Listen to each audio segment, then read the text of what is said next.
Le 18-19, la capsule de l'espace. On termine avec la capsule de l'espace avec vous, Julien Rullier, bonsoir. Bonsoir Blandine. Vous nous emmenez sur Mars, Julien. Oui, Mars c'est notre voisine de palier, une voisine à près de 80 millions de kilomètres quand même. C'est sur cette planète rouge que s'est posé en février 2021 le rover Perseverance de la NASA, un engin de 3 mètres de long par plus de 2 mètres et demi de large qui a pour mission de venir étudier le sol martien. Il s'est posé dans un cratère que l'on appelle G0, un endroit très intéressant puisqu'il s'agit d'un ancien lac de 49 km de diamètre et que de l'eau s'y trouvait en abondance il y a 3,6 milliards d'années. Si l'on sait aujourd'hui que l'eau a coulé sur Mars, on suppose que la vie a pu y apparaître. On veut aussi savoir pourquoi et comment la planète s'est transformée en ce désert ocre que l'on connaît aujourd'hui. L'atmosphère de Mars est aujourd'hui composée en grande majorité de CO2, ce gaz à effet de serre dont on parle aussi beaucoup sur Terre. Comment la planète rouge a-t-elle perdu toutes ses caractéristiques qui faisaient d'elle une planète habitable? C'est ce que va tenter de découvrir Perseverance. Alors pour mener à bien ses missions, Perseverance est accompagné d'un drone. Il s'appelle Ingenuity, il s'agit du premier engin volant extraterrestre. Comprenez par là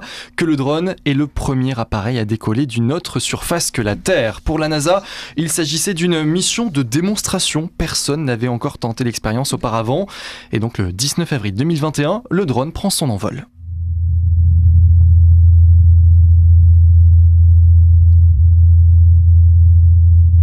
Ce que vous entendez là, c'est le bruit des pales du drone. Si ce son paraît étrange, c'est parce qu'il ne se déplace pas de la même façon sur Mars que sur Terre. L'atmosphère martienne influe sur la façon dont nous percevons les sons. On entend aussi le vent d'ailleurs, parce que oui, sur Mars, il y a du vent. Alors il y a du vent, une atmosphère, c'est en fait comme sur Terre. Presque, je vous ai parlé de l'atmosphère de Mars, principalement constituée de dioxyde de carbone. Cette atmosphère, elle est nettement moins dense que sur Terre. La densité, c'est la quantité de molécules dans un volume donné. En clair, Blandine, il y a moins de molécules dans un volume d'1 mètre cube sur Mars que sur Terre. Il faut aussi prendre en compte la pesanteur. Elle est nettement plus faible sur Mars que sur Terre. En clair, on pèse moins lourd sur Mars. Mais comment vole le drone alors, Blandine?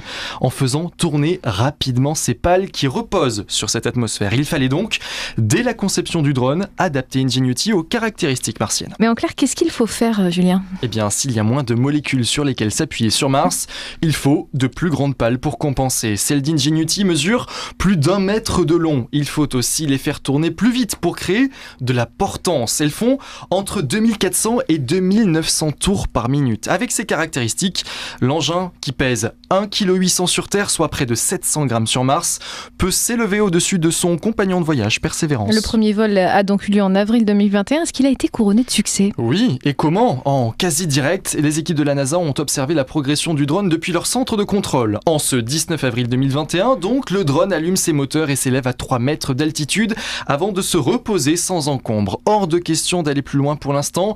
Il faut d'abord étudier ce premier vol avant d'en envisager d'autres. Et si vous nous en parlez aujourd'hui, c'est donc parce que ce premier vol s'est bien passé? Et tout à fait. Il s'est tellement bien passé que ce ne sont pas 2, 3 ou 4 vols qui suivront, mais 50 à l'heure où j'écris cette chronique. Le 23 avril dernier, Ingenuity a réalisé son 51e vol. Une prouesse pour les équipes de la NASA qui ne s'attendaient pas à une telle longévité. Aujourd'hui, Ingenuity a été pleinement intégré à la mission de Perseverance. Le drone lui sert d'éclaireur et l'aide à opter pour le meilleur itinéraire. Et nous avons fort à parier qu'à l'avenir, de nouveaux drones prendront part à de futures missions.